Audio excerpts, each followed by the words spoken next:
हो तो रहा हूँ, वो ज़्यादा ही घूम रही है आज. ठीक है.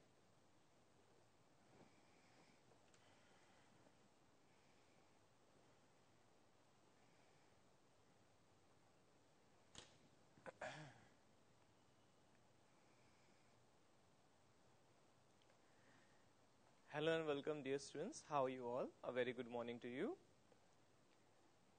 Itanagar, Shillong centers, please report your attendance. Shillong, I have heard, and Itanagar, I have heard that the weather is quite bad here. Everyone, can you hear me all? Yeah. So I hope you are well, and I appreciate your efforts to coming to the class.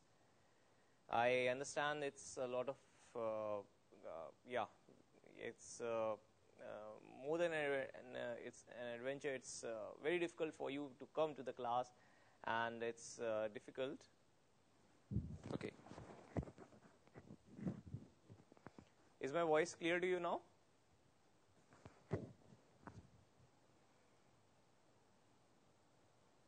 Dear students, can you hear me now? Okay. Let me check.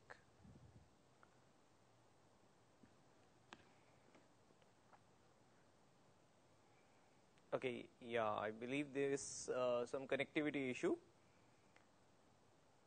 Okay, great. So everybody can hear me now? All right. So I heard how bad it is in the northeast, how quickly the monsoons have come. Not very quick, but they have come with their full force, and you are facing a lot of difficulties. I really applaud you, appreciate your efforts in coming to the class. It will reflect very nicely in your life when you remember how with great difficulties you earned your studies, you earned your position in the society. So bear with us, please try to hold on. I am, yeah, I can understand that the things are not as bad as they are there. Okay, in Delhi there are not so much difficulties. It's a metro city, we get transport thing and there and that. But we all have to bear with this, okay? So, fun fact, I tell you, in Delhi when it starts raining, it becomes so bad that some people really think about taking out a boat instead of a car, because the cars get submerged. There is nowhere the road can be seen. There are so many localities. Even I have to carry an extra pair of clothes sometimes, because my clothes get so wet. I cannot wear them, and yeah, knee-deep water and so many things. So I appreciate your efforts in coming to the class. Okay, so thank you, dear students, for coming to the class. Now, can you please also give me your attendance? I would love to know how many students are present today. Itanagar, Churachandpur, Shillong. Please report your attendance. Only 3 centers are online. Okay. All right. Shillong students, yeah, I can. Your camera is working, so I can see you. Right now, I cannot see Itanagar and Churachandpur. Maybe there is some connectivity issue. Okay. Itanagar 1. All right. All right. Yeah. Shillong students are quite populated. Yeah. All right. Yeah, I can see a lot of students there. Okay. Great. I appreciate your efforts. All right. Okay. Churachandpur, 4 students. All right. So right now we have about 17 students with us now. Okay. So students, before we start now, we will begin a short bit of revision, what we did in the last class. Okay. I hope you are all ready. So first of all, please try to answer what we did in the last class. We had started kingdom plantae. Kingdom plantae means kingdom plantae has been divided into many classes. The first class of that is algae. Now in algae, what happens is the algae do not do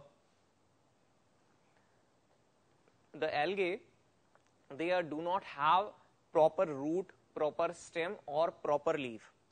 So they are also called by a term known as thallus.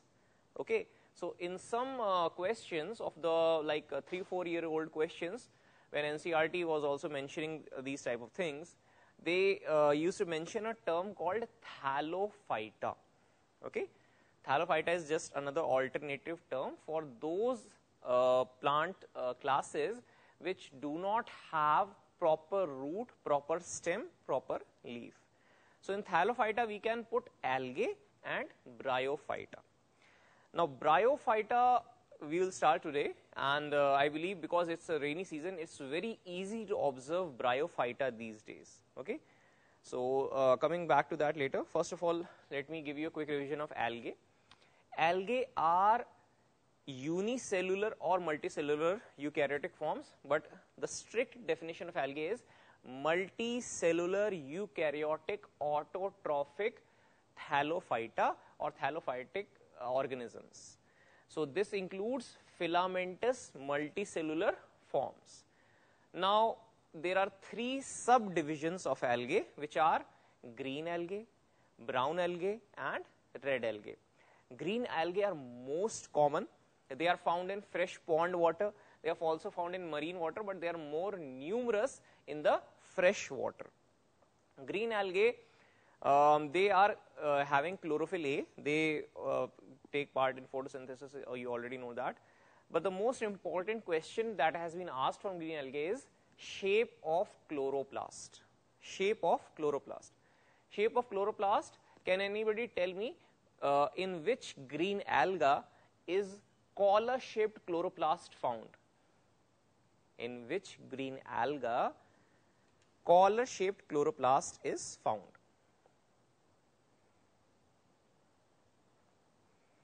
Collar shaped chloroplast is found in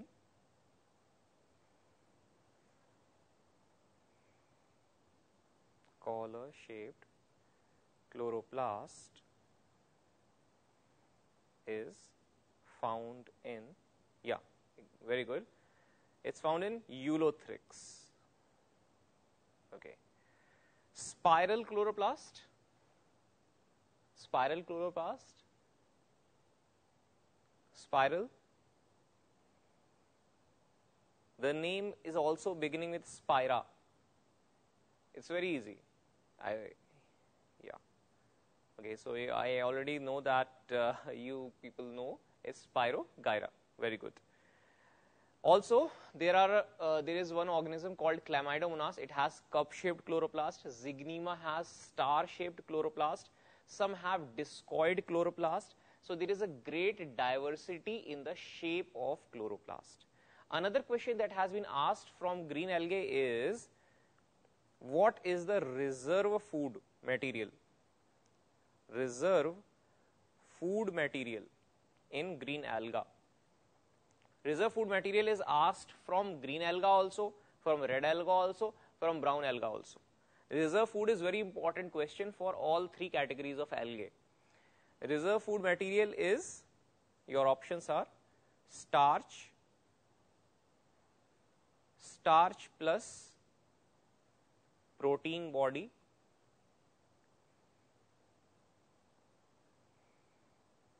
protein body, and fourth, none of the above. Can you please try to attempt it? I have changed the options than what I had given you yesterday. Yeah, exactly. I told you that pyrenoid is a protein body surrounded with starch on all sides. It is like this. Very good. Yeah, you people remember it. This is pyrenoid body. Just a second.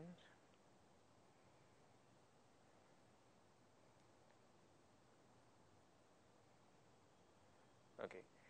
So pyrenoid body is protein plus starch. Okay. Next question to you is,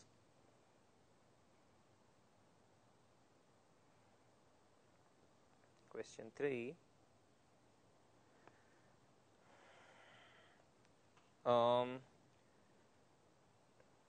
Scalary form conjugation.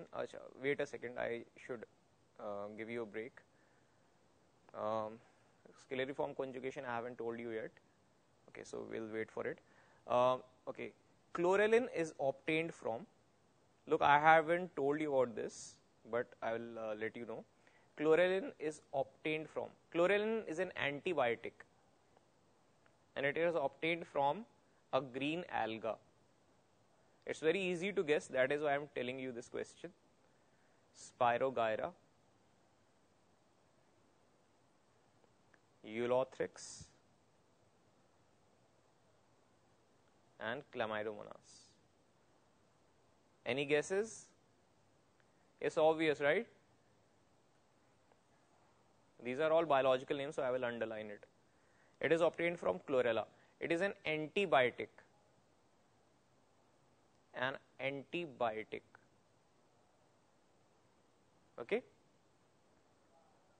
So chlorelin is an antibiotic.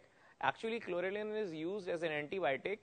There are many more antibiotics other than chlorelin. But the specific property of chlorelin, why it is used is, it is even effective at high temperatures. At high temperatures, most antibiotics become ineffective, but chlorelin is an antibiotic which can be effective even at high temperatures. So it is very useful for killing those bacteria which are resistant to a variety of drugs like azithromycin, erythromycin, tetracycline. There are so many antibiotics, but bacteria become resistant to antibiotics. Okay, so these bacteria, drug resistant bacteria, they are the threats of the future, because modern antibiotics cannot treat them. So in killing those type of bacteria in some medium, we can use chlorelin. Another thing is, space alga is, look, these are very short questions. Space alga is, or alga used by astronauts is, astronauts is. Any guesses? Your options are chlorella, Spirogyra,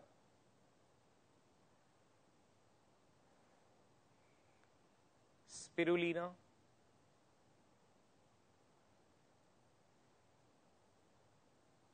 and fourth is Chlamydomonas. Any guesses, students? Which alga is used by astronauts of International Space Station? Everybody knows about ISS, right? International Space Station. It is a permanent station in the space, okay? And astronauts from different countries spend 3 months, 4 months, 6 months, or 1 year. Okay, so shifts keep on changing. They perform experiments and so many things. Biological experiments, physical experiments, experiments in chemistry, experiments in physics, so many things. So that there is an online channel which gives the live footage of International Space Station. It's from NASA. So I want to know what alga is used by astronauts. No guesses? Okay, this is going to become a plus question for you, extra knowledge for you. So these questions are not having any particular logic, just try to remember these. Chlorella is used by astronauts. It uses the carbon dioxide and gives oxygen. Also, chlorella is very rich in protein and vitamins. So astronauts eat chlorella. They use dried chlorella seeds, okay, dried chlorella spores, or also because they need to manufacture and recycle oxygen. So carbon dioxide is taken by these and oxygen is given out.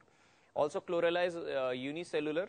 There are many unicellular algae besides Chlamydomonas. This is another one.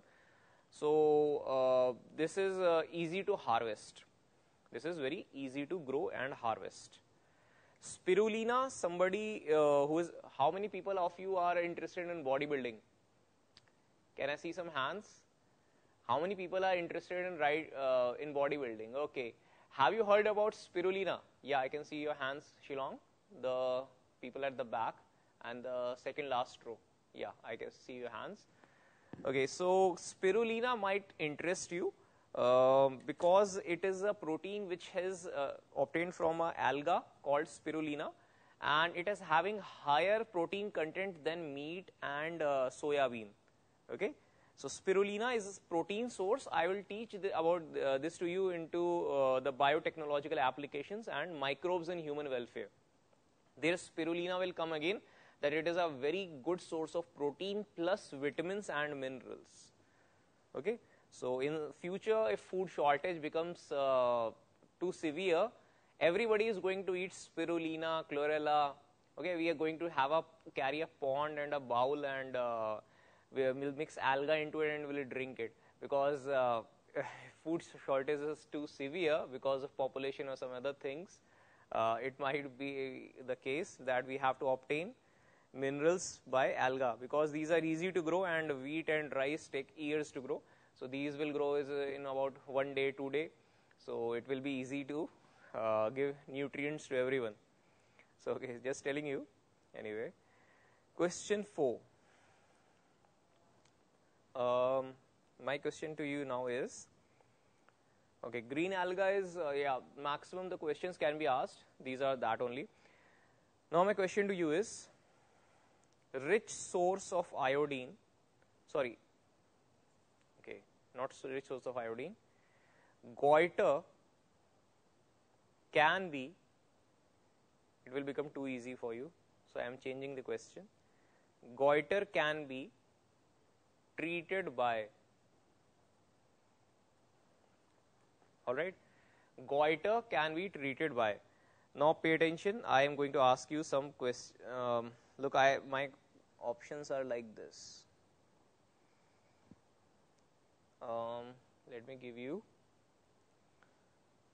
okay, Gelidium, Gracilaria. Actually, the question was asked in a different form. The question was asked, I'll tell you after this, Laminaria and chlorella. Now can you please try to answer? You can take a look at the yesterday's notes that I gave you. You have to think, goiter can be treated by which? Yeah, very good. Laminaria is a brown alga and it is rich in iodine. So instead of, actually the question that was asked by NEET examination paper setter was, goiter can be treated by green algae, red algae, brown algae, blue green algae. So answer is brown algae. I have just changed the language of the question, Gelidium, Gracilaria, Laminaria. So Laminaria is the answer because it is a brown alga. Alright? Great. So you people are able to understand this. Okay. Alginates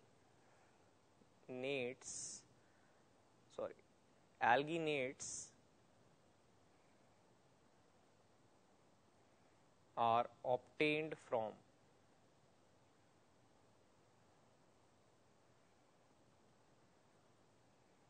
alright, red algae, brown algae,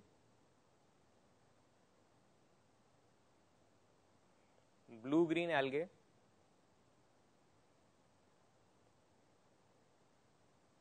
okay, and green algae. So what is your answer to this? Alginates.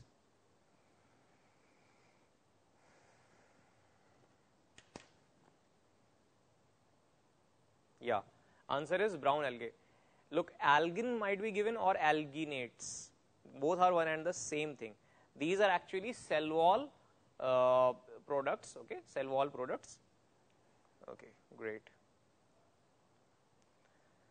So if you are finding these questions too easy, maybe I should give you a bit of tough questions, right? All right. Most advanced, or sorry, most diversity in sexual reproduction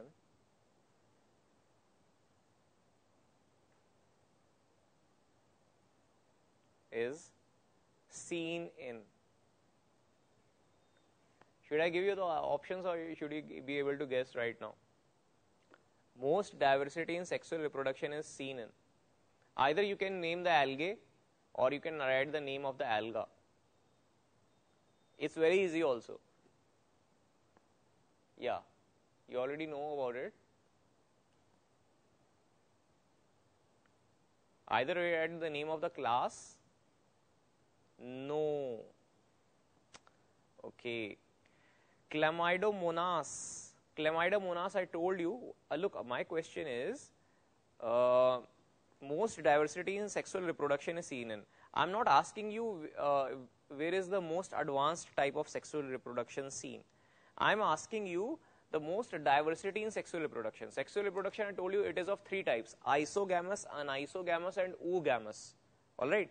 So if all the three are present, that will mean greater diversity in sexual reproduction. Diversity means different types. So different types of sexual reproduction seen in Chlamydomonas, or you can say green algae, because green algae can show all the three types of sexual reproduction.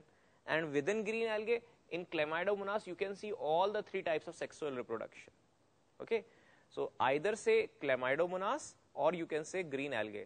I thought this would be easy, so I did not give the options. Okay, no problem. It's my responsibility. I'll make sure you remember this by next time. Okay, no problems. Okay, now let's move on to yeah. Okay, you are able to do this. Okay, I think that's enough. Let me give you a quick recap now. Green algae are found in fresh water. They have a great diversity in sexual reproduction. They have a great diversity in chloroplast structure. Examples are chlorella, spirogyra, eulothrix, chlamydomonas, etc. One more question you might write, just write it as a statement. Okay. Just write it as a statement. Scalary form conjugation. Scalary form conjugation and lateral conjugation. It's a type of sexual reproduction, subtype, is seen in. Is seen in. The answer is spirogyra. I'll tell you what happens is, look, scalary forms means ladder-like.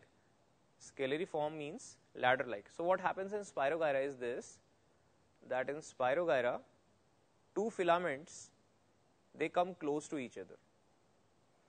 Two filaments, they come close to each other, and then they form a conjugation tube. They form a conjugation tube. Now, by the conjugation tube, all the cytoplasm and the genetic material of one cell passes into the other cell. Okay. Now, this is forming ladder-like structure. So, this is called scalary form conjugation. Lateral conjugation is seen in the case of single filament. In case of single filament, what happens is the cytoplasm migrates to another cell, the adjoining neighboring cell, and fuses with the second nucleus. Okay, and fuses with the second nucleus. So this is called lateral conjugation.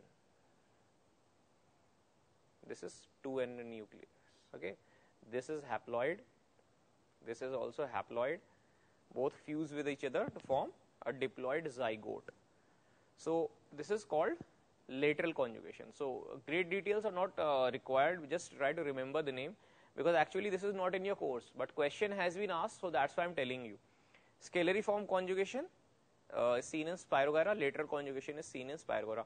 How it happens, I told you in 5 seconds, that does not take time. But full details, if I give you, it will become too detailed and you will become bored. Just try to remember the name, because it has been asked in AIMS, so that is why I'm stressing on it. Alright, that's about green alga. No more questions will be asked from green alga other than what I have taught you. Okay, this is going to be sufficient. Now in case of brown alga has a specific pigment called fucoxanthin. Because of it, it gets a brown color. The case I told you, the storage food material in the case of brown alga, it is called laminarin and mannitol, and it is found at great depths in the ocean. So they are also called sea giants, sea kelps, or sea weeds. Brown alga is also called sea giant, sea kelp, and sea weed. They are rich in iodine. They are a good source of iodine, so they are used to extract iodine. Also, they can be used to treat goiter. Edible brown alga can be used to treat goiter. And brown algae also show presence of air bladders for buoyancy, because they are very long. They are very long, extremely long. So if they are extremely long, so they will have to support their vegetative structure, and that happens with the help of air bladder. Air bladders are present on the fronds of brown algae. Frond, I told you, it is a giant leaf-like structure. 100 meter, about one frond is about 100 meter, 50 meters. It's huge. Okay. Also, I told you Sargasso Sea. Sargasso Sea gets its name from Sargassum seaweed. Okay. So there are many brown alga. Laminaria, I told you, Sargassum told you. That is going to be enough. Now in case of red algae is the most asked part in alga. The most frequently asked question is from red algae, and in that also a particular product called agar-agar is asked. Agar-agar is obtained from Gelidium and Gracilaria. These are the two sources of the agar-agar. Also, if extreme thing is asked, what is agar-agar? Agar-agar is a sulfated carbohydrate. Sulfated carbohydrate residue. Okay. And what is the storage food material in a red algae? It is called Floridian starch. Next thing that can be asked is pigments. I told you in pigment A, B, C, D. Green alga A and B. A is common in all. A and B green. Brown alga A and C, and red alga A and D. So this is about that. Now the last thing is sexual reproduction. In green alga, iso and iso oogamous. Brown alga, oogamous. Aniso and iso might have been reported in some cases, but in red alga only oogamous. So most advanced type of sexual reproduction in red alga. In brown alga also oogamous is seen, but a few specimens might show isogamous, unigamous. That is all about algae that you need to know. I also told you about terrestrial alga. It is called Fritschella. There is another alga. It causes red rust. Okay, so I will ask this from you in less class. Red rust is caused by. Okay, this is the last question that you need to know in case of alga. That's the maximum information you should know for appearing in any exam from alga. So I want you to tell me the name of the alga which causes red rust. It is a parasitic alga.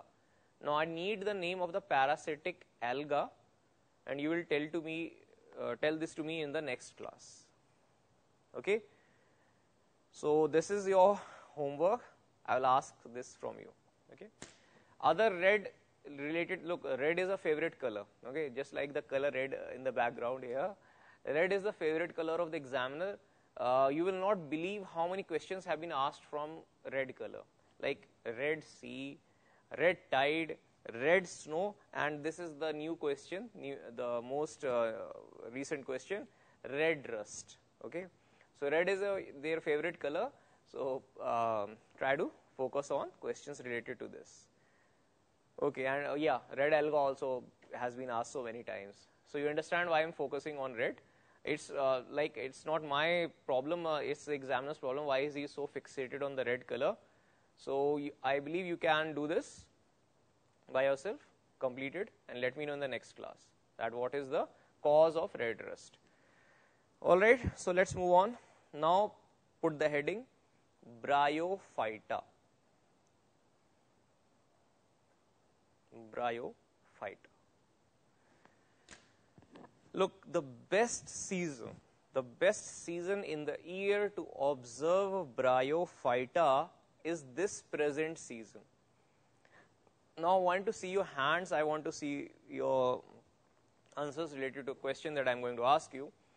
Please tell me, have you seen a green colored soft deposit on bricks, on trees, on floor during this particular season?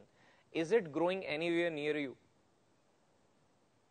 A green, soft, light green deposit, okay? And when you touch it, it is soft. Look, this deposit, green deposit that I am talking you, in Hindi it is called kai, okay? In Hindi it is called kai, and one of that is slippery, that if you step on it, you will definitely fall down, okay? So I'll tell you an incident.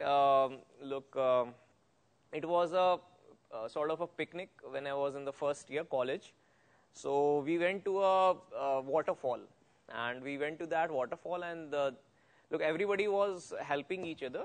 There was we were about 31 boys and 9 girls. So we were this group, and we went there. So some people, there was a lot of climbing to do, and then there was a flat riverbed.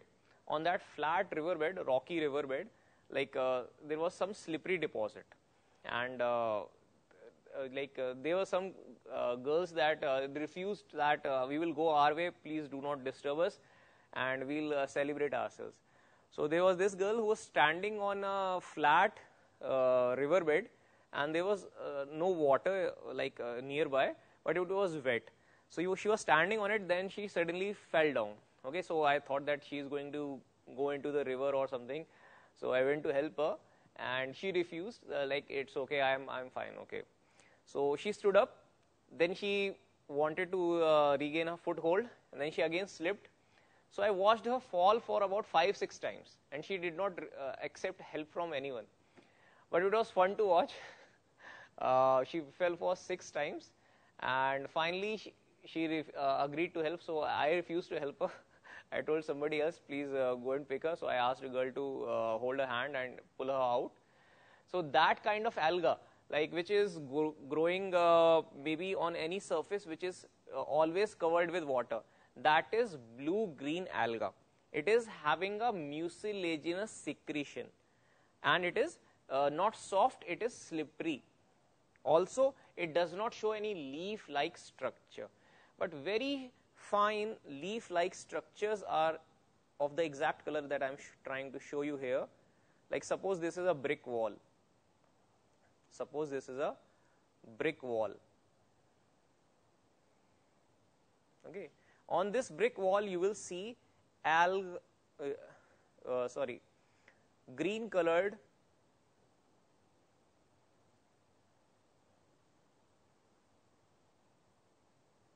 organisms growing. Now, bryophyta does not come under algae. Please do not confuse it with bryophyta. Is completely different. Algae is over. Algae is over. Algae over.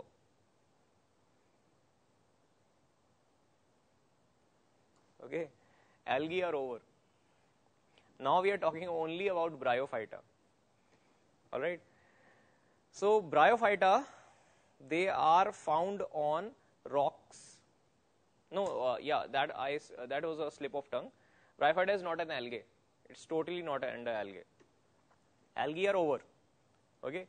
This is a separate class, totally separate class. Okay.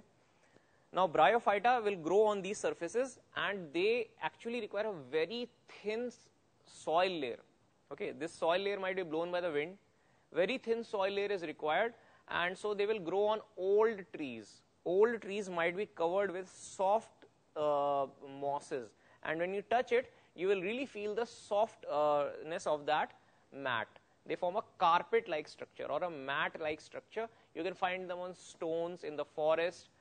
They require sunlight, but they do not require intense sunlight. So they will never grow under intense sunlight, but under shady places. And on these places, these bryophyta will grow. What you are seeing here in that case, look, I forgot to bring some pictures of my own. I have them in my phone and in my Instagram account, but how can I show them to you right now? I'll bring them later, and I'll give you a PPT so you can see in that. Now what happens is, these bryophyta, what you will see, there are millions of bryophyta in that. In that small space there are thousands, and in a huge space there may be about 1 million bryophyta. Now I'll explain to you why they are having such gregarious habit. Gregarious means ability to grow in close groupings. Gregarious means growing in a small area and in a dense grouping. Okay. Now bryophyta, they are of two main categories. One is called hepatic opsida, other is called mussae or mosses.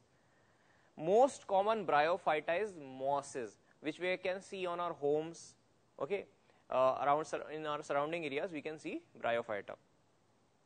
Now hepatic opsida, hepatic means liver. Okay, and liver is why they are named after, because they have a liver shaped thallus. They have a liver shaped thallus. So bryophyta is divided into two categories. One is called hepatic opsida,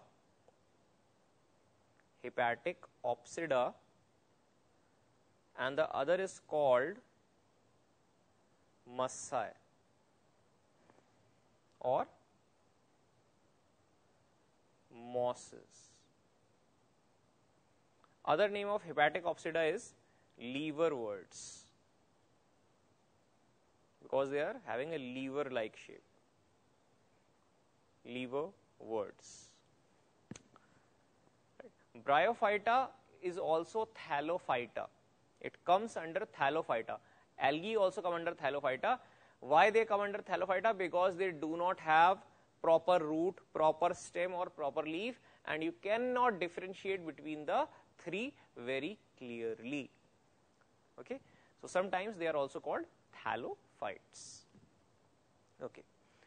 Now hepatic opsida, they are found on near river banks. They are found near river banks. All right. So first let's start about liverworts. Okay. Now few more things I will need to clarify now. Before we begin bryophyta properly, there are a few concepts I need you to understand. Are you familiar with the concept of sporophytes and gametophytes? Please raise your hands so I can see them. Sporophyte and gametophyte. Okay, actually this concept is very important. I'll explain to you. If you're not familiar, I'll explain it to you. Because in plant kingdom, after algae, when bryophyta starts, pteridophyta comes, and gymnosperm, angiosperm, these are the most important questions. That what is the sporophytic generation, what is the gametophytic generation, and we need to identify them and be able to clearly define their characters.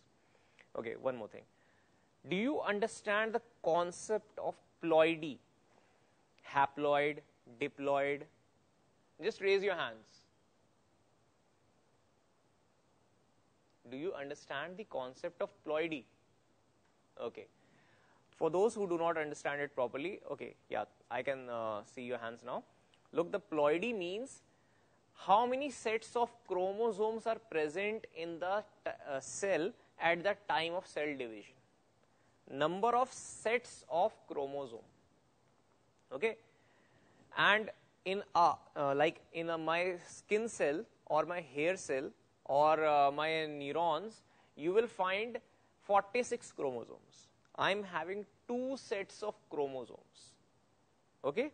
In all cells of my body except one cell, I am having 46 chromosomes. Same is the case with you. In all cells of your body except one cell, you are having 2 sets of chromosomes. That means you are diploid. Okay. Majority of your body is made of diploid cells, so we are diploid. And one particular cell called the gamete, it is having only single set of chromosome by cell division of meiosis type. It is having single set of chromosome. So we are going to call it haploid or denote by it by single n. We are 2n. This is the concept of ploidy. All right. If any cell contains 3 sets of chromosome, like banana has 3 sets of chromosome, so it is triploid, 3n. Okay, this is sufficient.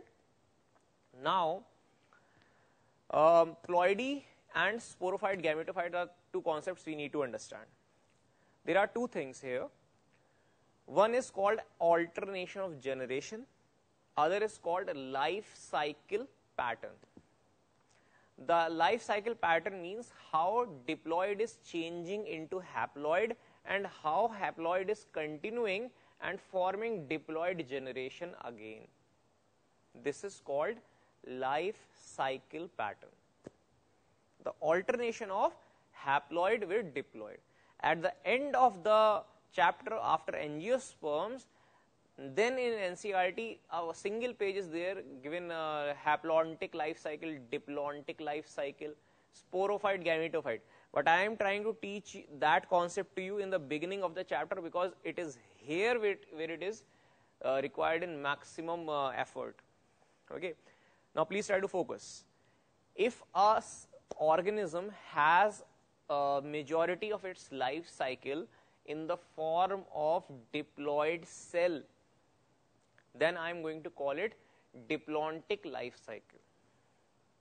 Diplontic life cycle means the majority of the life cycle duration is by those cells or that part of organism which is having diploid cells. Not only will be a wrong term. I am not saying only. I am just saying majority of that organism is having diploid cell generation. So I am going to call it diplontic type of life cycle. For example, us, what type of life cycle do we have?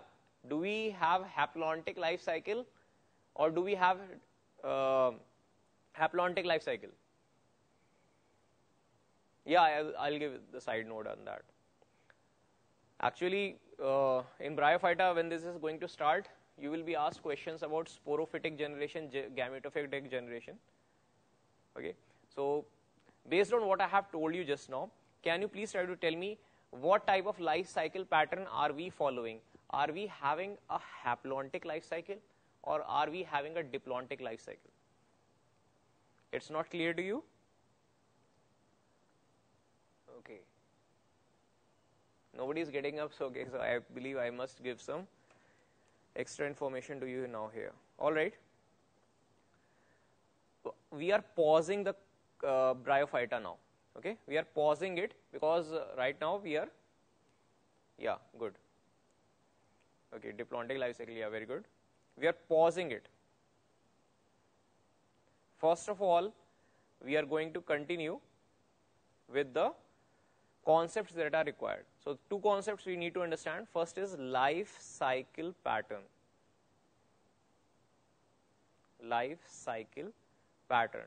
You can make a separate box like structure, enclose it in a box that we are studying this thing first and then we continue the chapter later.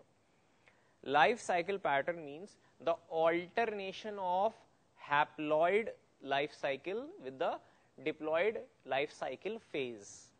Haploid phase alternating with diploid phase. The combination of these two representation, graphical representation of these two is called life cycle, and life cycle pattern is decided by the dominant or independent type of cell in that living organism. For example, we are having diploid cells. Maximum time or the maximum duration is of our life is spent in the time period in this state, in the diploid phase, and only in a very short time period when we are present as gametes, we are not even present, we are half mother, half father. So we are present at gametes, and when these gametes fuse, then our generation is, diploid generation has begun again. So in a very short duration, we are having a haploid phase, very short. So life cycle dominance will be of the dominant phase. So haplontic life cycle phase or diplontic life cycle pattern. The alternation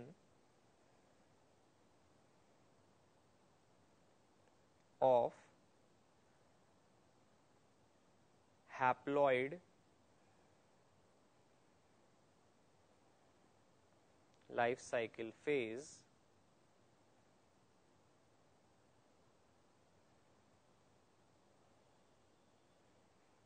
with diploid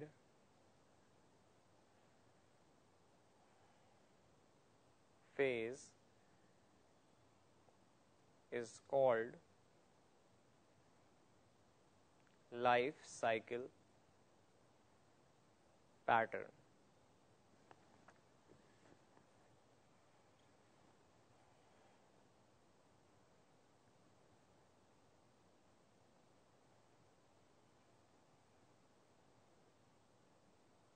Okay. Sorry, life cycle is called life cycle only. Life cycle pattern is determined by the dominant phase, and pattern of life cycle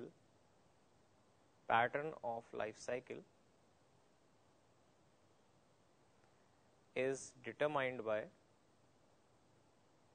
dominant independent phase.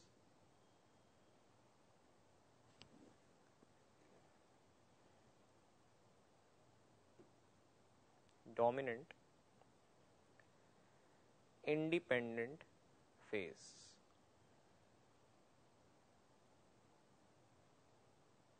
Okay. So there are three types of life cycle patterns: haplontic, diplontic, and diplohaplontic or haplodiplontic.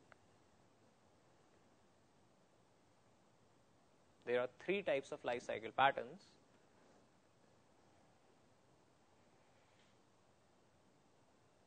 First is haplontic type. Haplontic type.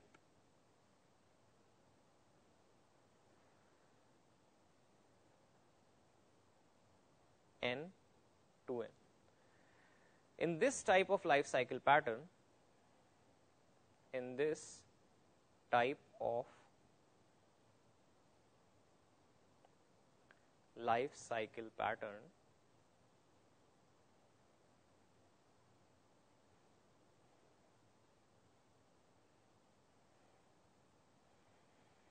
maximum duration and independent phase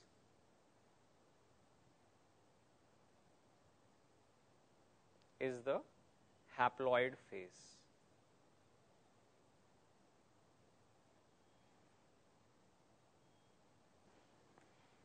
Okay. This is called haplontic type of life cycle. Now please tell me, do you understand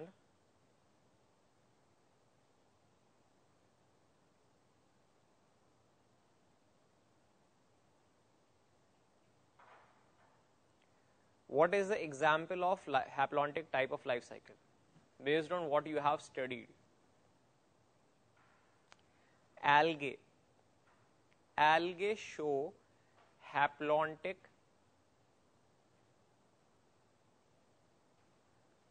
life cycle pattern.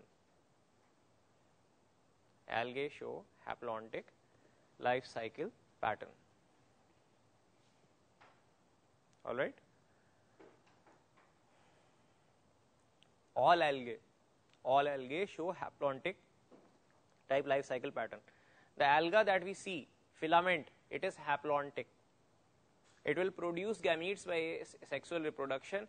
These gametes will fuse, it will form a diploid zygote, and zygote quickly undergoes meiosis, cell division.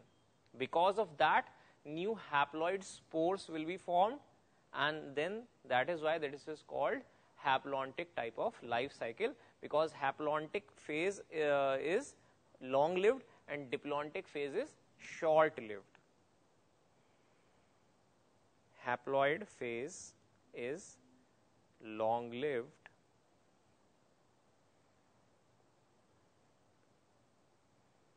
and diploid phase is short lived.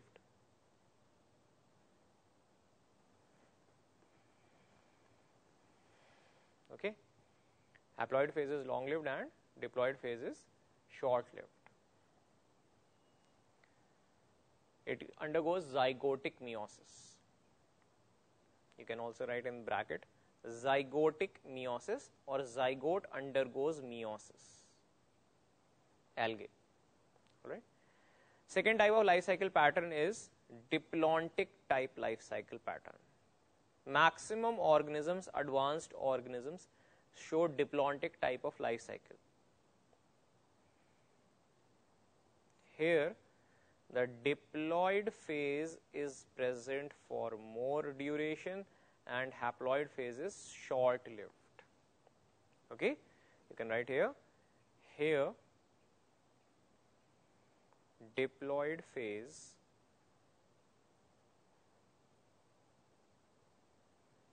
is long lived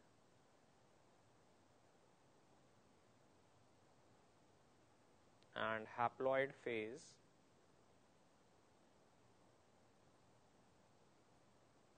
is short lived. Okay, this is called diplontic type life cycle pattern. Example, what are the examples? You can write gymnosperms from plants. The examples are gymnosperms and angiosperms. Animals like us, we do also follow diplontic type life cycle pattern.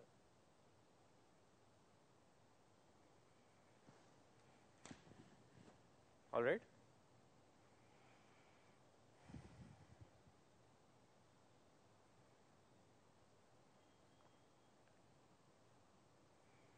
Third is haplodiplontic or diplohaplontic.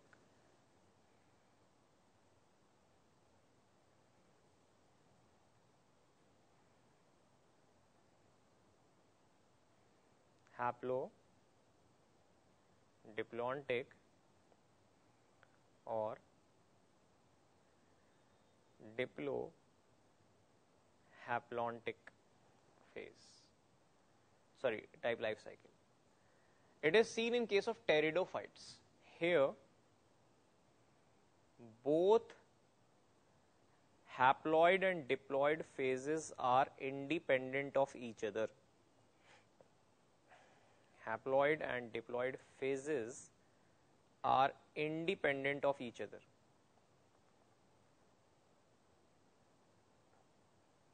Independent of each other. Okay, so they can both manufacture their food themselves. They are not dependent upon each other. Example, pteridophytes. Pteridophytes.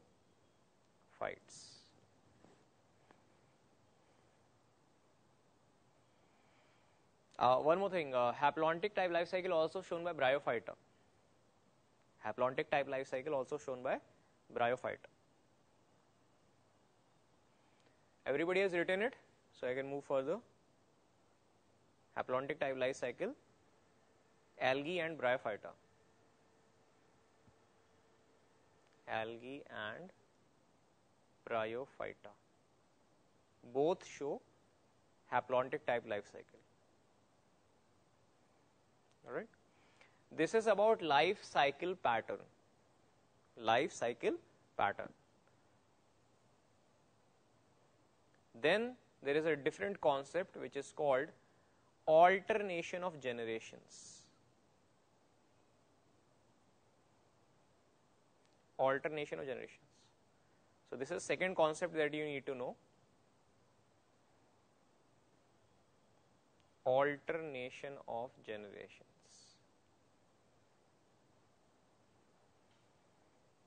In alternation of generations, we need to define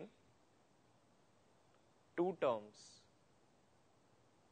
One is sporophyte, other is gametophyte. Now, it can be very confusing if you don't understand it properly and are unable to relate the life cycle. It can be a bit difficult. If it is too difficult for you, you can just memorize it. That I can also teach you. But I focus on making people understand more than learning and learning again so that it becomes rote learning. Anyway, two types of terms that you need to study here are, one is called sporophyte, other is called gametophyte. Now, what I expect from you, can you please define what a gamete is? I need an honest answer, like what do you think from your side? What is your definition of a gamete? Do you understand gamete, everyone? Can you please define in your own words what is the definition of gamete? I do not care what definition is given in the book. I want to know what you understand about gamete. Then I can be sure that you will be able to understand sporophyte and gametophyte. Can you please tell me what is your definition of gamete? Anyone? Yeah, you can get up. Come on. Yeah, you can ask from others also if it's okay. I understand it's a bit difficult to move in the class, particularly for Shillong students. But yeah, somebody can always get up and answer. So, yeah, very good. Haploid male female sex cells. A more accurate definition will be a precursor of the zygote. Okay, it's a haploid cell. Yeah, that is very important. A haploid cell which is a part of a male or a female, and it takes parts in sexual reproduction. It is a part of sexual reproduction, and a gamete will take part in sexual reproduction, and it is the precursor of zygote. Okay, zygote will be formed from the fusion of gametes. The male gamete and the female gamete, they will fuse to form zygote. So, what is a gamete? Gamete is a product of sexual reproduction or a part of sexual reproduction. Sorry, not a product, it is a part of sexual reproduction. The product of sexual reproduction is zygote. That is the product. But what is the part? The essential part, it is the gamete. Alright. So, gamete is that kind of cell. Now, please somebody define what is a spore. What is a spore? What is your understanding of a spore? That I want to know.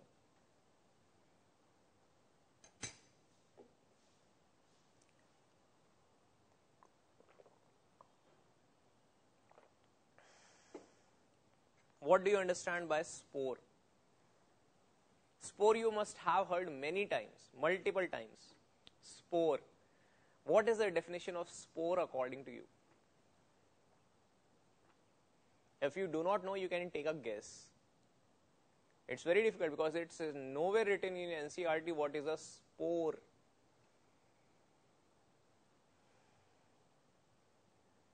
Anyone?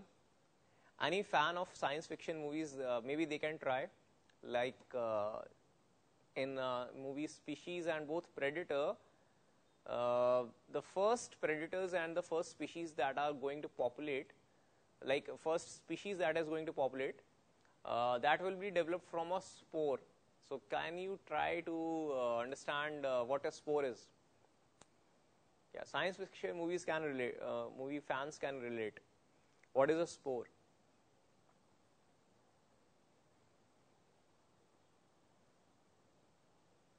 Okay, yeah, I am waiting for your answers.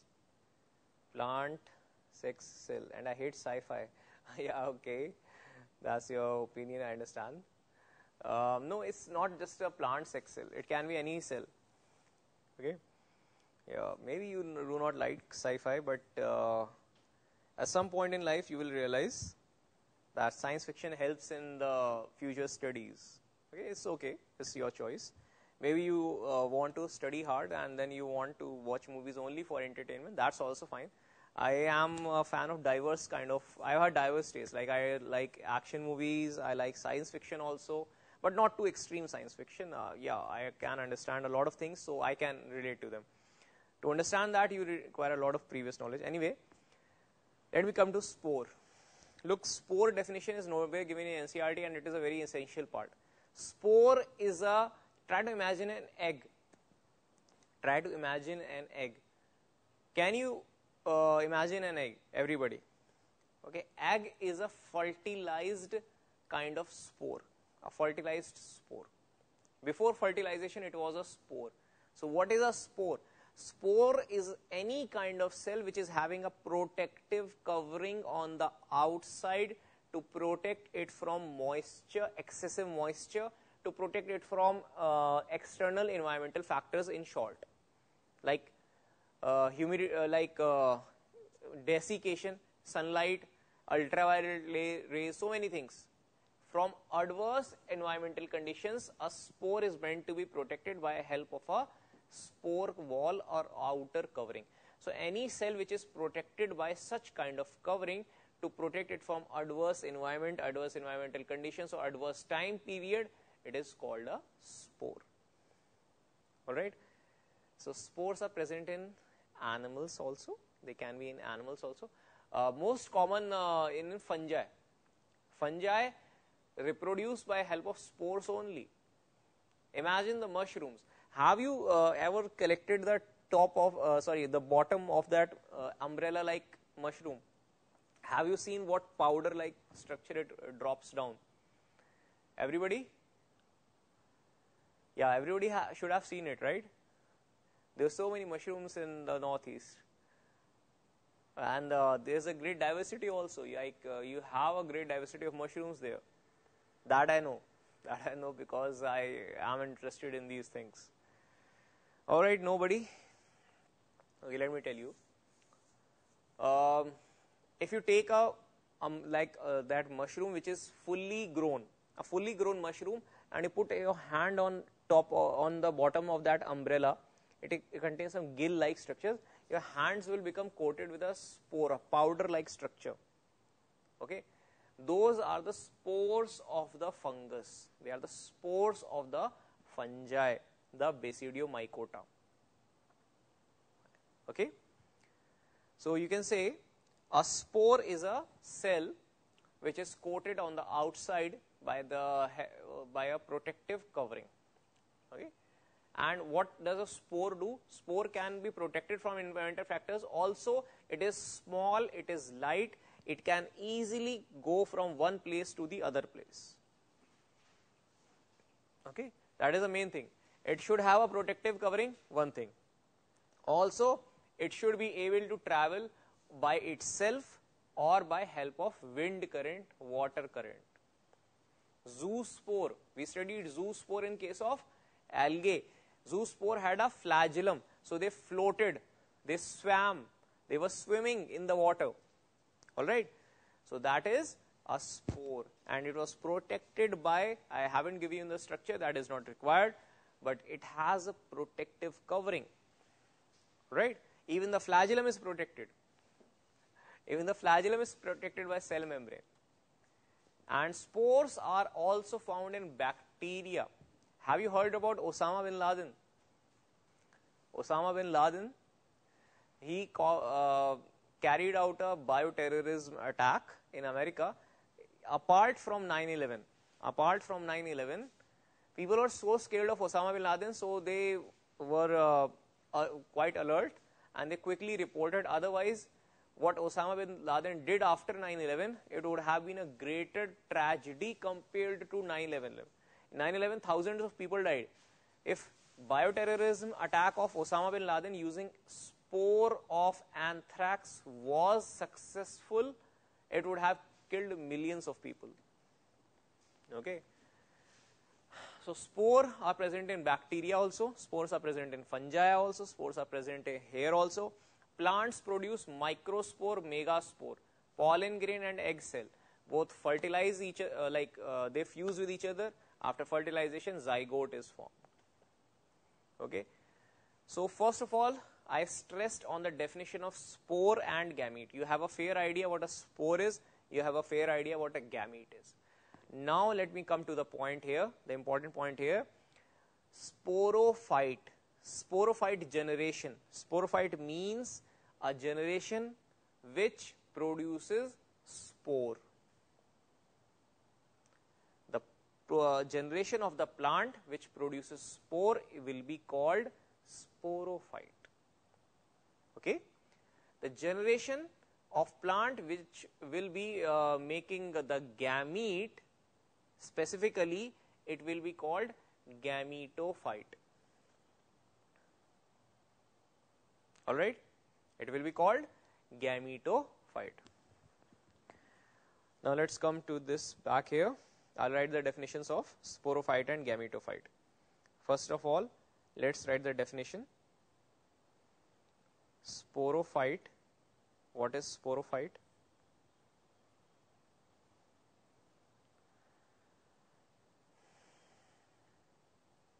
The generation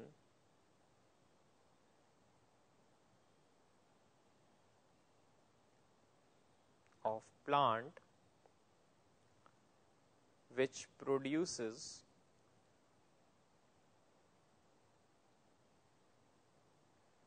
spore is called sporophyte. Spore producing generation is called sporophyte. Next, what is gametophyte? It is the gamete producing generation.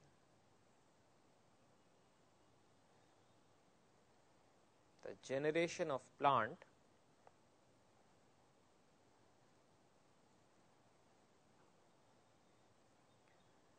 which produces gamete is called gametophyte.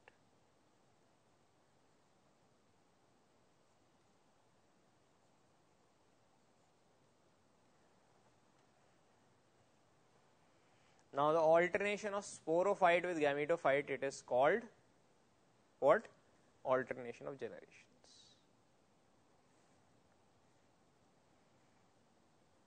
The alternation or the cycle of sporophyte and gametophyte is called alternation of generations, and alternation of generation will be named after the dominant generation. Dominant generation, if I am calling the alternation of generation is sporophytic type, it means the dominant generation, the independent generation in that plant is sporophyte. If I am saying the generation of the plant which is dominant is gametophyte, it means gametophytic alternation of generation. Gametophyte is going to be the dominant phase. Gamete producing plant phase is dominant phase. The alternation or the cycle of gametophyte with sporophyte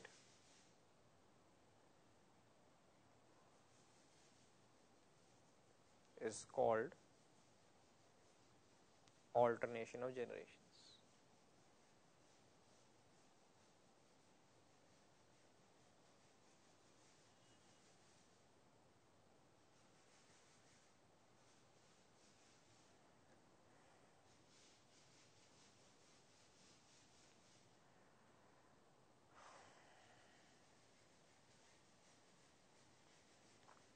Okay.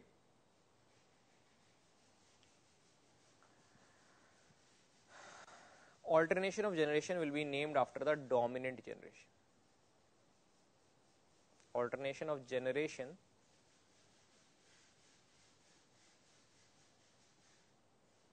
will be called after or named after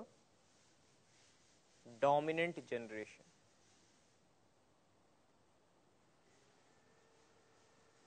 Dominant generation. For example, if I am saying alternation of generation is sporophytic type,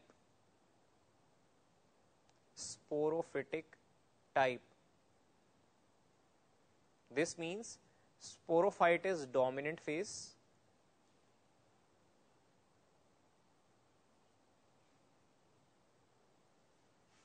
and gametophyte is reduced phase.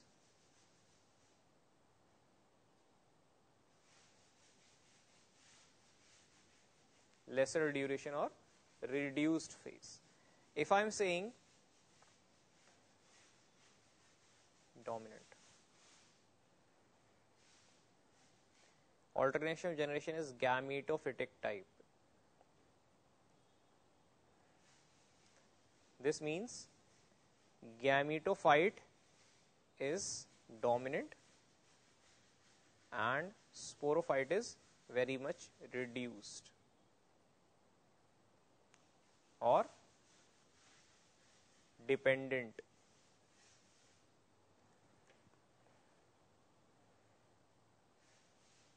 Alright, that is what you need to know before we start bryophyta. Now we can continue with bryophyta. So please finish this quickly. Now we can continue with bryophyta.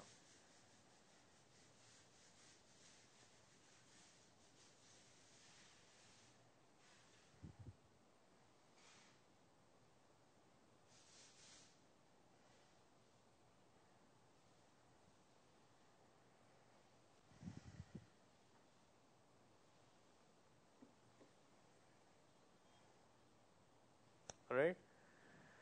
Okay, now continuing with bryophyta. So we left off at hepatic opsida and mussae. Now in bryophyta, let me tell you, the dominant generation is gametophyte. The dominant generation is gametophyte. If I draw the general life cycle of a bryophyta, you can see that dominant generation is the gametophyte. Okay, let me start with a few more examples. Has anyone of you seen Riccia or Markensia? These are small green lever-like structures found on the river bank. Small green plants which do not have a proper root system or shoot system. Have you seen it? It is found on the banks of Brahmaputra and many northeastern rivers.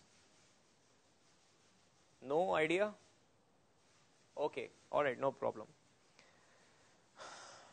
The thing is, in bryophyta, the dominant generation is the plant which is growing on the bricks, trees, etc. That is the gametophyte. Gametophyte can be of two types. In lever worlds, both male and female gametophyte are different. Both are flat, lever-like structures. They grow on soil surface like that only. And male and female gametophytes are different. This male gametophyte will produce the male gamete. The female gametophyte will produce the female gamete. Now these gametes, they require water.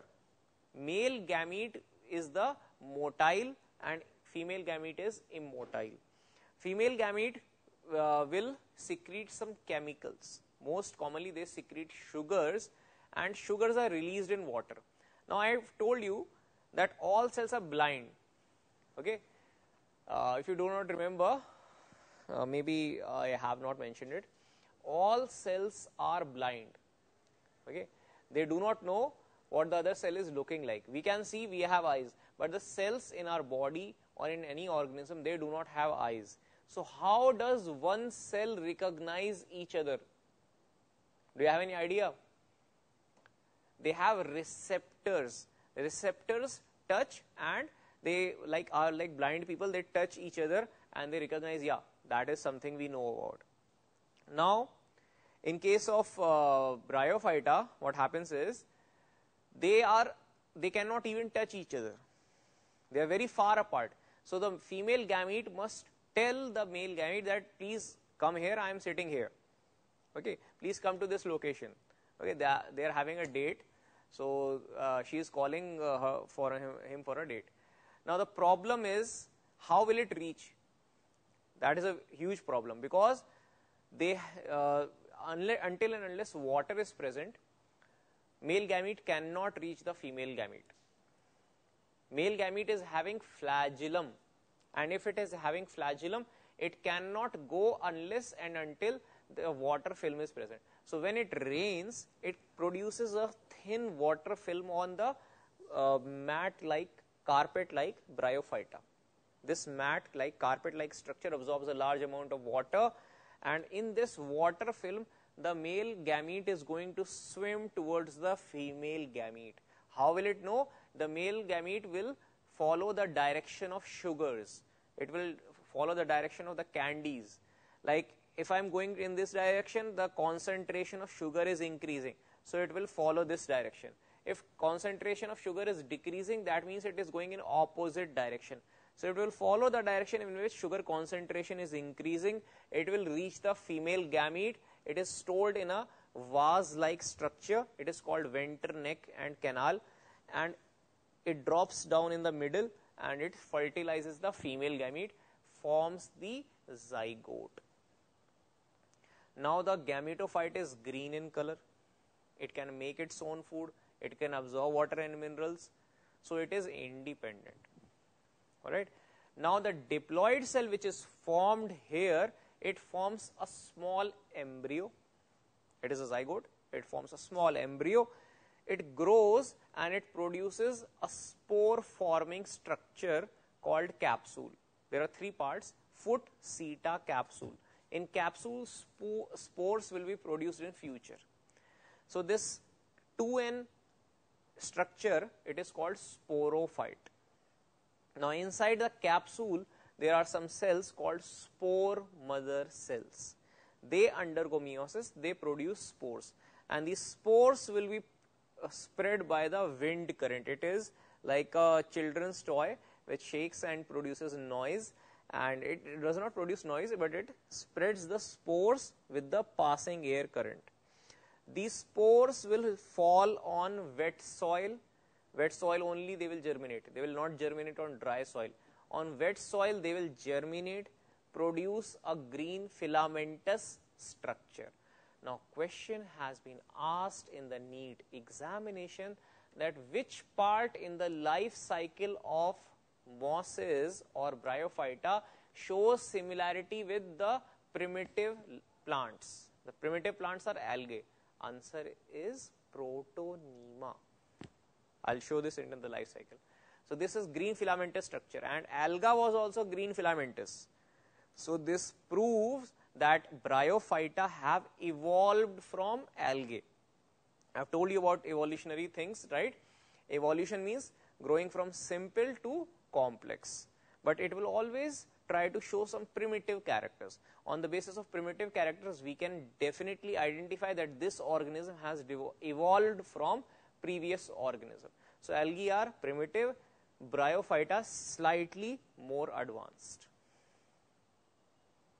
Okay, it's a long lecture I gave you. I am not sure how much you got from it.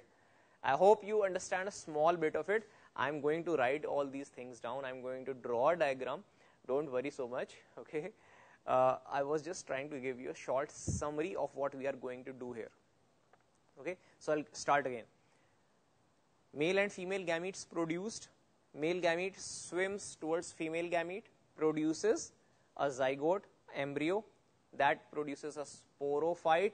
It is actually the sporophyte only. Sporophyte will produce spore. Spore will be produced by meiosis. So generation is changed now, diploid to haploid again. Spore will fall on the ground. It will produce green filamentous structure. Green filamentous structure will grow into adult plant. Adult plant will again give two branches, male branch, female branch, or both separate male and female thallus. Separate male and female thallus found in liverworts.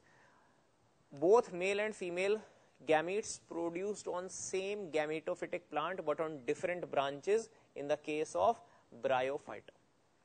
Sorry, in the case of mosses, mossae. Alright. So what I am going to draw here now, it is the general life cycle of bryophyte. General life cycle of bryophyte.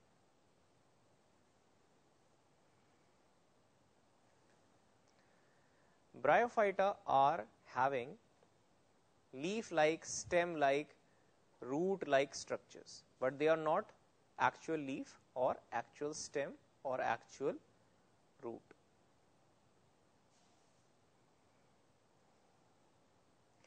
Now this is the female branch.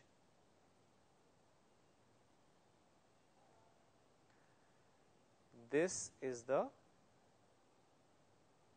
male branch. On the lower side,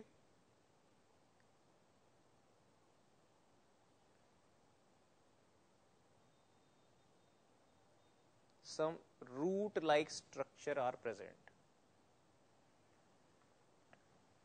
I do not need to label it right now. I'll label them later. Okay. On the male branch, a male sexual organ will develop. Male sex organ will develop by mitosis. It is called antheridium.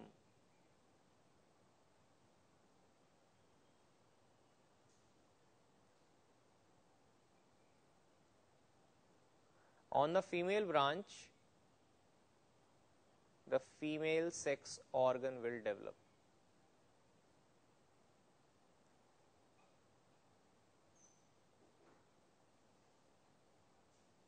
It is called archegonium.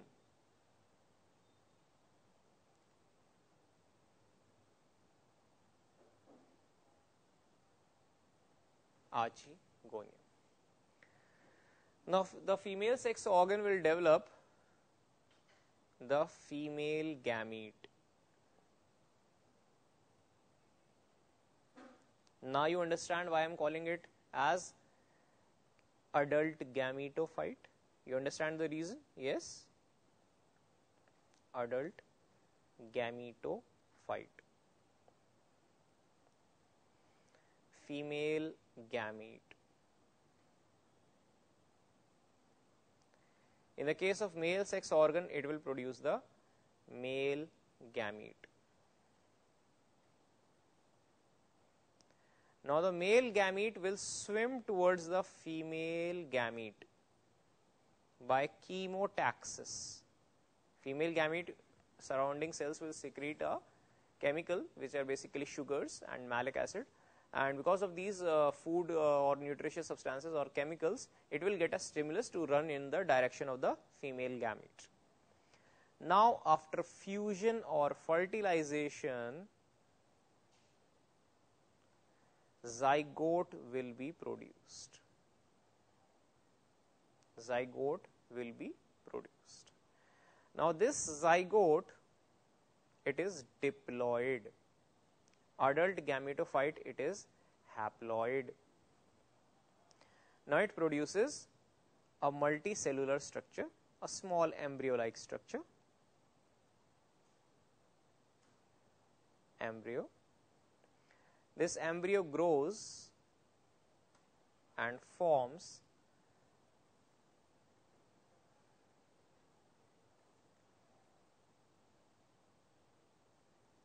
like this is the female branch, and it forms sporophyte.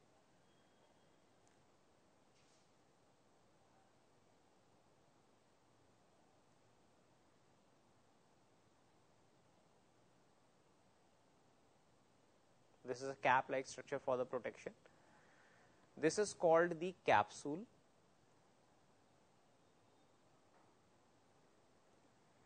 This is called foot.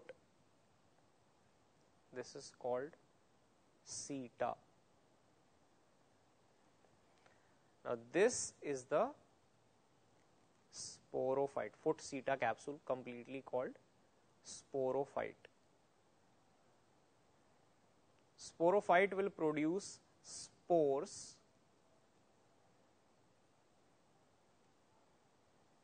These spores will fall on the ground. Spore germinates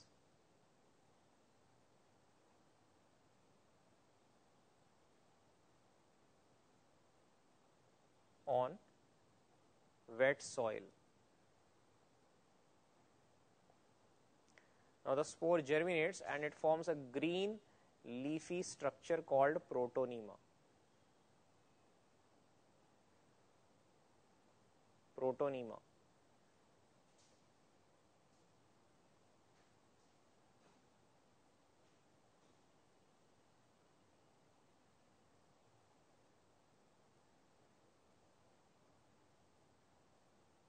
It forms a green leafy structure called, it is called primary protonema.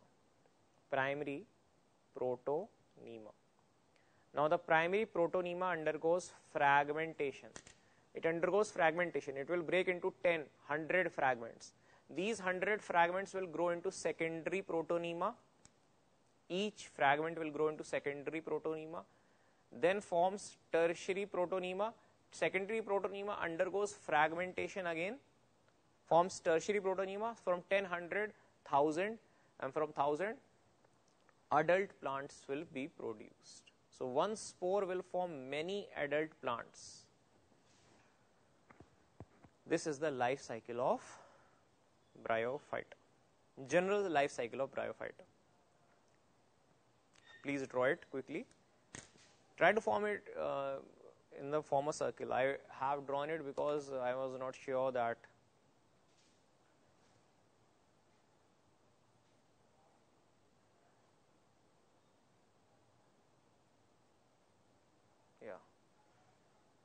sorry for the picture, please remove my picture.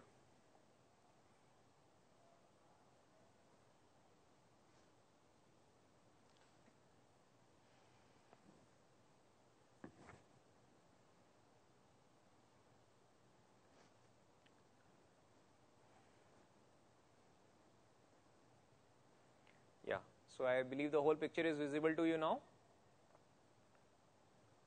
Okay, this is the complete life cycle. So gametophyte produces gametes. Some people are still drawing, I believe. Okay. Gametophyte forms gametes. Gametes fuse together, form zygote. So my questions are to you now in the form of question, like I have some questions for you now. Please tell me the first cell of sporophytic generation. Please tell me the name of the first cell of sporophytic generation of Bryophyta. That is your question. You can see your NEET examination questions. I am asking you that question exactly. You have the life cycle before you. And I have told you what sporophyte means, I have told you what gametophyte means. Now try to apply your mind to it and tell me what is the first cell of sporophytic generation.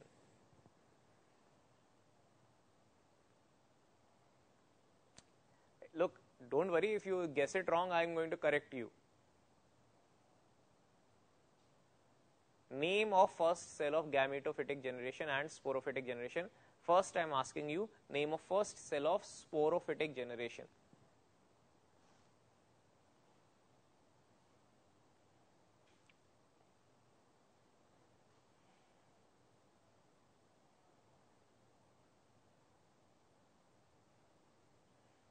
No, wrong.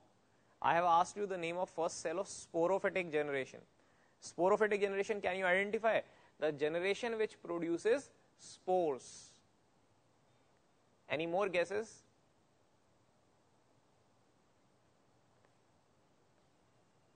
Primary protonema will be wrong. It's wrong answer. Yeah, it's okay. Try to guess it. See the life cycle. What is the name of the first cell of sporophytic generation? This question has been asked in a NEET examination. That is why I am asking it. I have given you the life cycle, I have given you the concepts. Look, another thing, if you are getting confused, whenever meiosis happens, generation change will occur. Sporophyte, gametophyte generation change happens after meiosis only. So you have to think before it. Think before it. When is meiosis happening? Meiosis is happening here. Let me label it for you. Spores are formed by meiosis. These are spores. Let me label it for you. These are formed by meiosis. And spores are formed from spore mother cell. Spore mother cell, short I am writing SMC. Spore mother cell meiosis forms spore. Spore will fall on the ground, it will germinate on the wet soil. Now, can you answer? Zygote. Zygote is the first cell of sporophytic generation. Zygote forms embryo, embryo forms sporophyte, foot seta capsule. Okay, a girl came in. Okay, please don't go away. Now tell me the first cell of the gametophytic generation. The girl who came at the front, don't go back, Shillong. You tell me the name of the first cell of the gametophytic generation.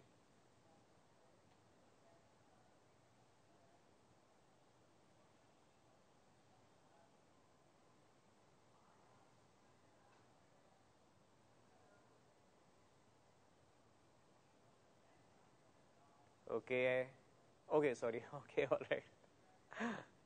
Okay, you can tell me the name of the first cell of the gametophytic generation. If you cannot tell me the name of the sporophytic generation, I told you that it is zygote. Zygote is the first cell of gametophytic generation. I will label it. First cell of sporophytic generation.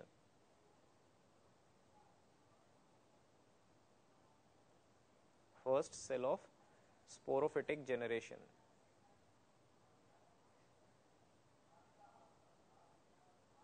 Okay.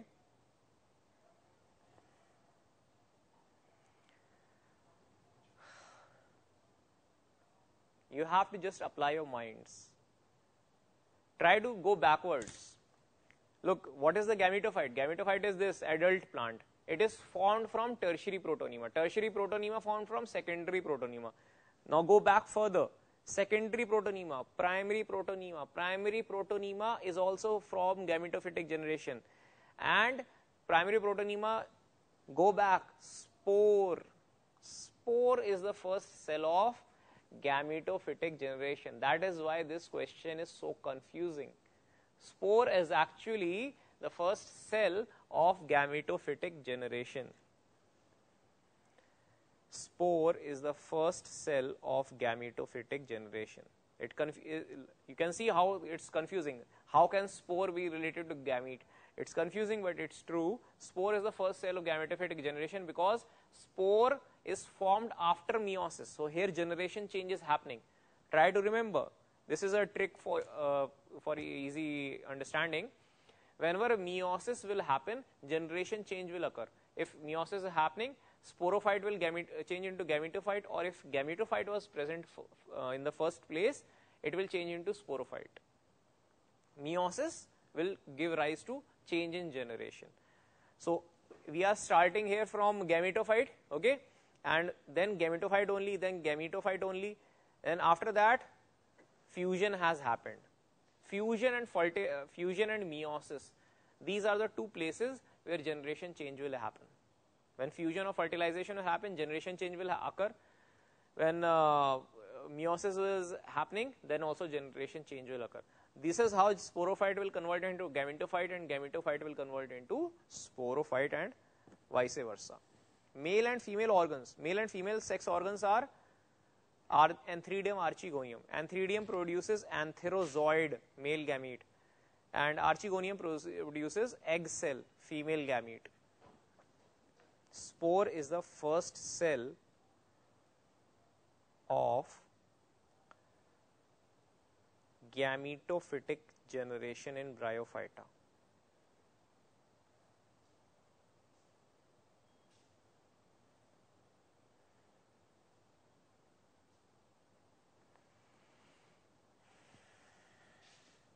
Okay, that is the thing.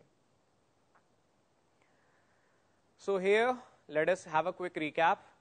Adult gametophyte. Why I am calling it this alternation of generation as gametophytic? This is because moss green plant is independent. Now, very important things. In liverworts, the sporophyte is fully dependent on gametophyte. Please try to look at this picture. Here, the sporophyte is growing on the top of the female branch. It is growing on the top of female branch. So this means it is going to obtain its nutrition from female branch or the gametophyte. So in mosses or in Bryophyta, the gametophyte is providing nutrition to sporophyte. You can also say this as sporophyte is parasitic upon gametophyte. Now the difference between liverworts and mosses is that in liverworts there is no chlorophyll, no green color in the sporophyte. So it cannot make its food in case of liverworts. In Bryophyta, in mosses, the spore capsule is green in color. So it can make its own food, but it is dependent on female gametophyte or the complete gametophyte for mineral and water. So it is semi-parasitic. These are very important questions. Okay. So this is the general life cycle of mosses or Bryophyta. Life cycle of mosses or Bryophyta. Next question for you. Observe this life cycle and tell me, is this generation haplontic or diplontic? Is this life cycle pattern, is this life cycle pattern haplontic type or diplontic type? Can I get a quick answer? Come on, guys and girls. What do you expect? What is a dominant generation? What is an independent generation? It is haploid or it is diploid? Haplontic, yeah. You can see the adult plant is gametophyte. No, Itanagar, it is not diplontic. It is not diplontic. Itanagar, I already told you, but let's go over this again. In this life cycle, you can see spore is very short-lived. Sporophyte is very short-lived. Zygote forms sporophyte, it quickly forms spore, generation has ended. And also it cannot manufacture its own food in liverworts. It cannot absorb water and minerals from the soil. Sporophyte is, or the diploid generation is, very much dependent upon the haploid generation. Without the haploid generation, the diploid generation cannot survive. If you cut the sporophyte and place it in the soil, it will die quickly. But until and unless it is attached to the female branch, it will get its nutrition. That is for sure. So that is what I am trying to tell you here. In case of Bryophyta here, the life cycle pattern is haplontic. It is not diplontic. Okay, dear student? Alright, let's move on. Now let's write some few points about liverworts first.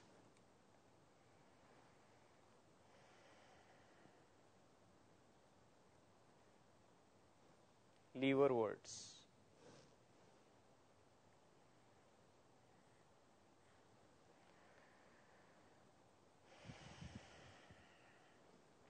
Habitat. Habitat, where are they found?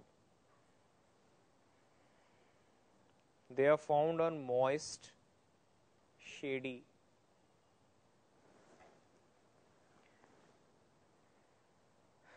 places like river banks,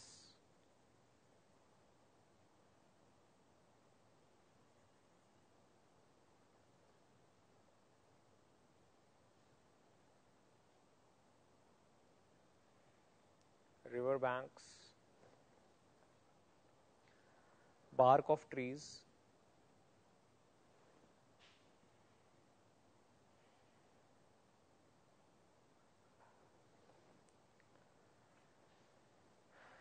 and deep in the woods and deep forest. Okay. They have a thalloid plant body. Thalloid plant body means no differentiation between root, stem, and leaf. They have a thallus-like body. Examples are Riccia markensia, Riccia markensia. Actually, these are small, that is why you might not remember these. Otherwise, these are very easy to observe. Maybe I can go with you on a trip sometime, and we'll observe bryophytes, pteridophytes, and gymnosperms and angiosperms in your locality, right? Maybe we can go on a trek sometime, if possible, whenever I come to Shillong, right? Okay. Now, they have a, like, important question has been asked. What is the most common means of asexual reproduction in case of bryophyta in liverworts? So, they produce a gemma cup. Gemma cup, it is a cup-like structure. It is a dark green structure. On this, many smaller cups are present here. They are called gemmae. These are very dark green color. I have observed them under low power microscope, and they can be seen by naked eye also. Asexual reproduction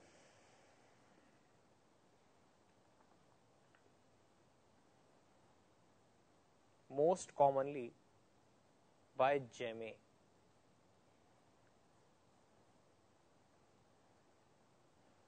Sorry.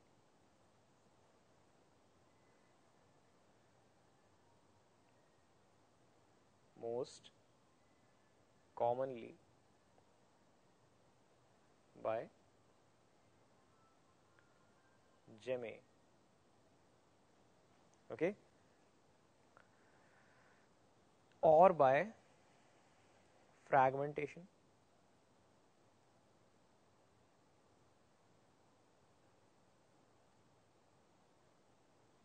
Now, what is gemma cup? I will draw this for you. It's a light green structure having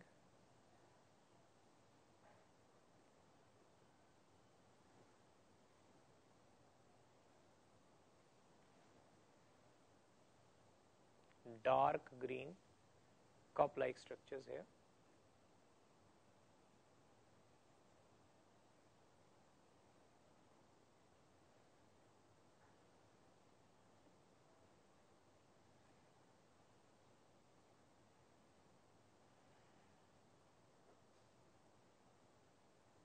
These are gemmae, singular gemma. This is the gemma cup. Okay, not diagram not given in your book. All right, these are tightly packed together. If I try to draw them tightly packed together, you can understand the hodgepodge it will create. Actually, these are very tightly packed together. I have shown only 6, but they may be 10, 12, and very close together. But if I draw that, it will not be visible on the screen. That is why I am not drawing them closely packed together. Otherwise, these are very tightly packed together. each gemma cup, it will float by water current and it will germinate and form a new thallus.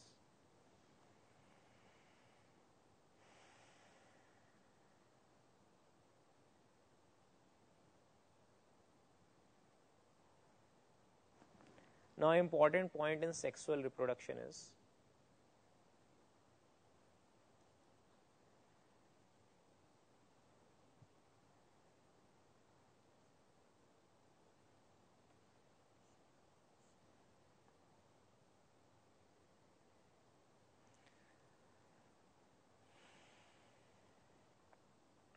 male and female sex organs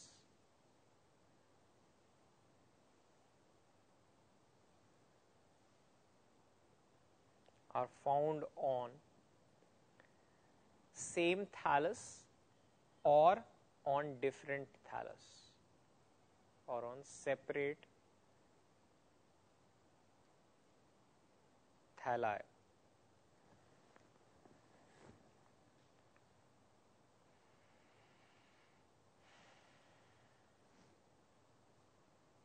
Okay.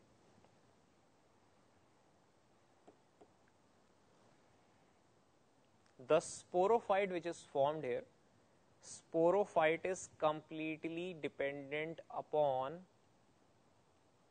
gametophyte, completely dependent or parasitic upon gametophyte in case of liverworts. In liverworts,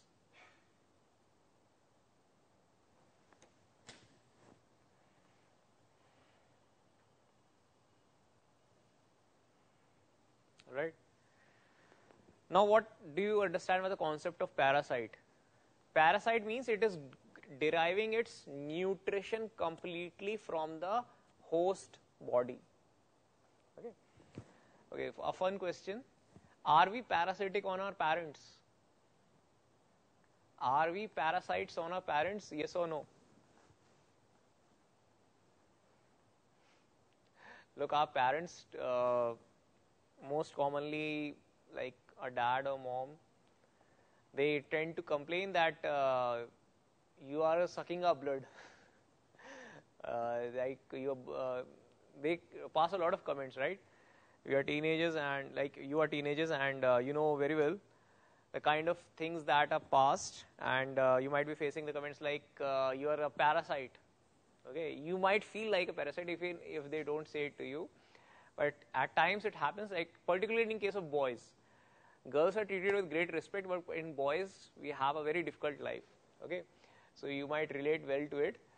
We are treated as parasites, okay, by relatives, by our parents, by everybody. Okay, so are we really a parasite on our parents? Like you are deriving nutrition. So are you a parasite? Yes or no? Okay. The concept is of a parasite has to obtain nutrition directly from the host body. Okay, it has to obtain the nutrition directly from the host body. So if it is directly attached to the host body, if somebody is directly attached to their parents and sucking the blood really, some vampire like Vampire Diaries or something, so then they are parasites. Otherwise, we are not parasites. Every species has the responsibility of raising their young ones correctly till adulthood. Okay, so we are being raised by our parents just like every species on the planet does. So we are not parasites. Okay, so do not have this misconception. All right.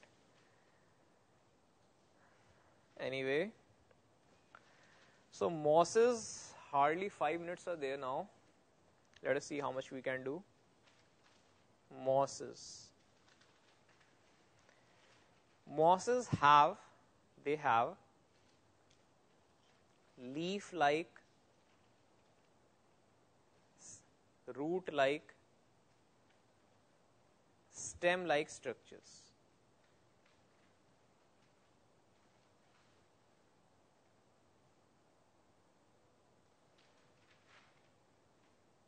Okay,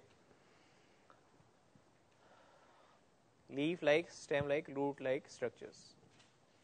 Another important thing is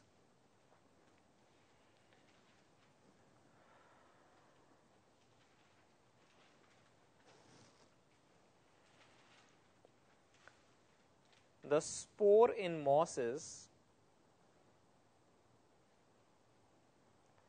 germinates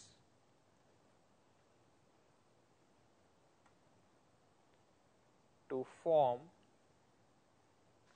protonema, primary protonema.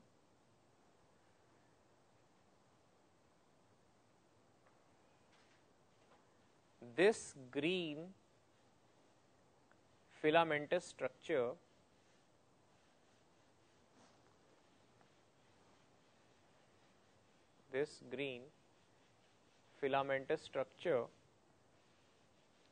is similar to algae.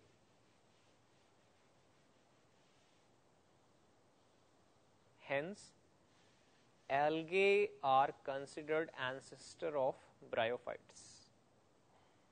Algae are considered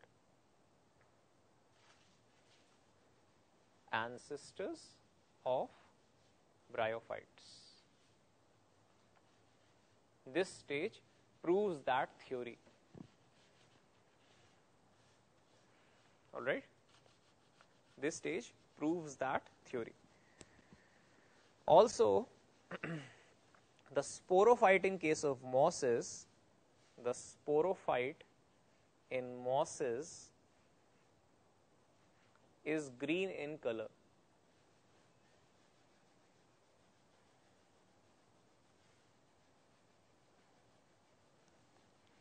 Is green in color.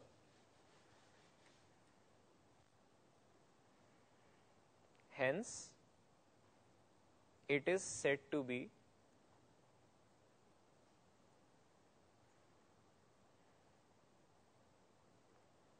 semi-parasitic on gametophyte. It is not completely parasitic. Semi-parasitic on gametophyte.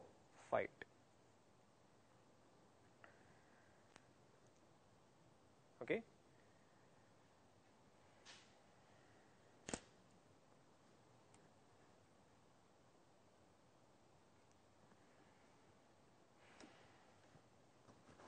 Or you can also write the male gamete swims towards female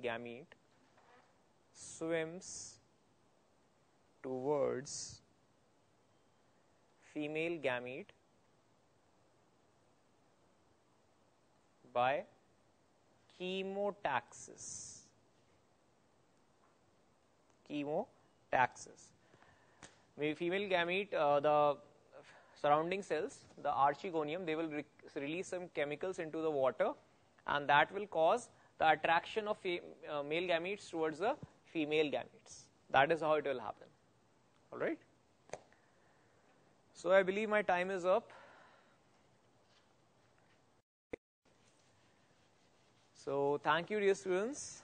Thank you for your time, and we'll continue this in the next class. I have to finish a small part of the examples of bryophytes that are economically important, like Funaria, Hygrometricum, and the most important is the other ones. So we'll talk about this in the next class, and until then, take care, and please try to observe some safety rules. Please be very safe. It's a very treacherous weather. Okay, so take good care. Thank you. Thank you, dear students. Thank you.